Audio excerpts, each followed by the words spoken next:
Now, I've been asked to speak on the theme of Roman history, particularly the problem of inflation and its impact. My analysis is based on the premise that monetary policy cannot be studied or understood in isolation from the overall policies of the state. Monetary, fiscal, military, political, economic issues are all very much intertwined. And the reason they are all so intertwined is in part due to the fact that the state, any state, normally seeks to monopolize the supply of money within its own territory. Monetary policy, therefore, always serves, even if it serves badly, the perceived needs of the rulers of the state. If it also happens to enhance the prosperity and progress of the masses of the people, that is a secondary benefit. But its first aim is to serve the needs of the rulers, not the ruled. And this point is central, I believe, to an understanding of the course of monetary policy in the late Roman Empire. Historians of prices in the Roman Empire have come to the conclusion that despite all of this inflation, the price of gold, in terms of its purchasing power, remained stable from the 1st through the 4th century.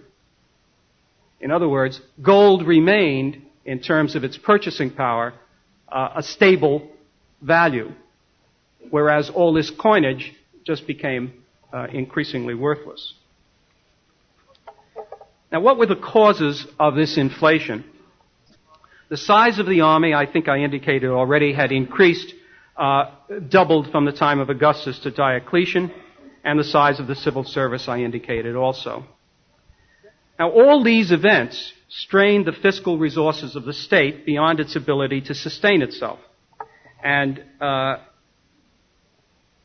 debasement and the taxation were both used to keep the ship of state going, frequently by debasing, then by taxation, and then often simply by accusing people of treason and confiscating their estates.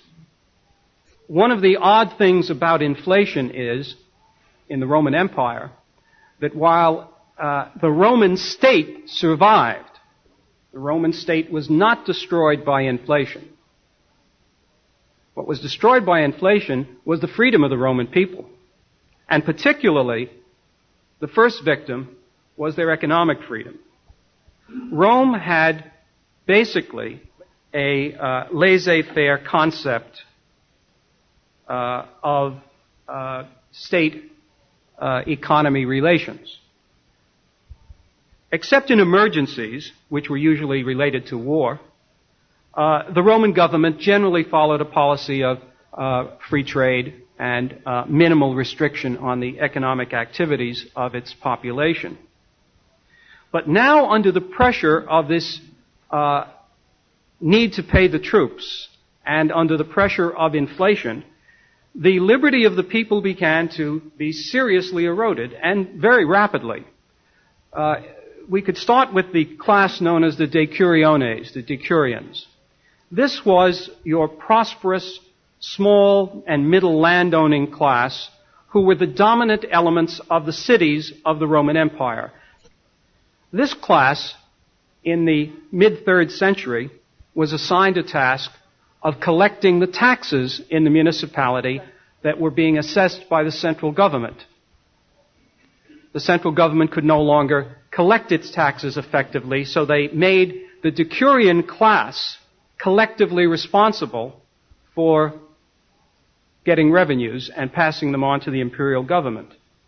The decurions, of course, had as much difficulty as anyone else in doing this, and the returns were, again, frequently inadequate, so the government solved that problem by simply passing a law that any taxes the decurions could not collect from others, they would have to pay out of their own pocket.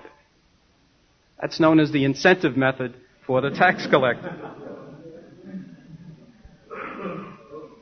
As you can well imagine, as the crisis became greater and the economy was disrupted by civil conflicts and invasions and the effects of inflation, the Decurions, strangely enough, no longer wanted to be Decurions. And they began to abandon their lands, abandon their cities, and escape to wherever they could find refuge in other larger cities or other provinces. But they were not to be allowed to do that with impunity, and the law was then passed that any Decurion discovered somewhere else was to be arrested, bound like a slave, and carted back to his hometown, where he was restored to his dignity as a Decurion. The peasantry, known as the coloni, these were leaseholders on both imperial and private estates. They too, formerly a free class, were now under the same kinds of pressures that all smallholders were in this situation, and they began to drift away trying to find better opportunities, better leases, better occupations. And so, under Diocletian, the coloni were now bound to the soil. Anyone who had a lease on a particular piece of land could not give that lease up. More than that, they had to stay on the land and work it.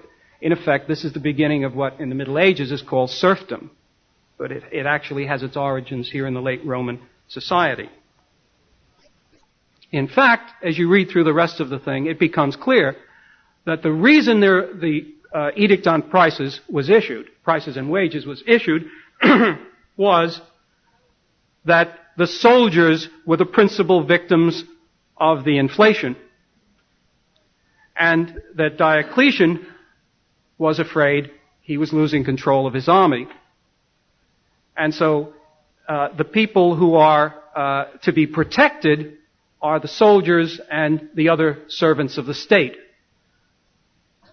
Constantine's reforms were also partial, but of sufficient vigor and radical character to make a difference. Through his willingness to extract by compulsion the gold reserves of the taxpayers, forcing them to disgorge their bullion, he placed an ever-increasing supply of gold in the hands of the government officials. This was increasingly used to pay military bonuses, salaries for bureaucrats, and even payments for certain public works. Increasingly then, a two-tier monetary system emerged in which the government, the soldiers, and the bureaucrats enjoyed the benefits of a gold standard, while the non-governmental portion of the economy continued to struggle with a rapidly inflating fiat currency. Thus, the state had found a way to protect itself and its servants from the unwholesome effects of its own earlier inflationary cycle. Meanwhile, the masses suffered from massive injection of fiat money, which they had to accept in payment for government requisitions of such gold or silver or other commodities which the government demanded. Now, we may wish to find some lessons in this tale of monetary policies of the late Roman Empire. The first lesson, I think, must be that if war is the health of the state, as Randolph Bourne said, it is poison to a stable and sound money. The Roman monetary crisis, therefore, was closely connected with the Roman military problem. Another lesson is that the problems become solvable when a ruler decides that something can be done and must be done. Diocletian and Constantine clearly were willing to act to protect their own ruling class interests, the military and the civil service. Monetary reforms were necessary to win the support of the troops and the bureaucrats that composed the only real constituency of the Roman state. And the two-tier system was designed to this end. It brought about a stable monetary standard for the ruling group and did not hesitate to secure it at the expense of the mass of the population.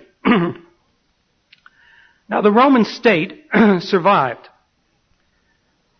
The liberty of the Roman people did not.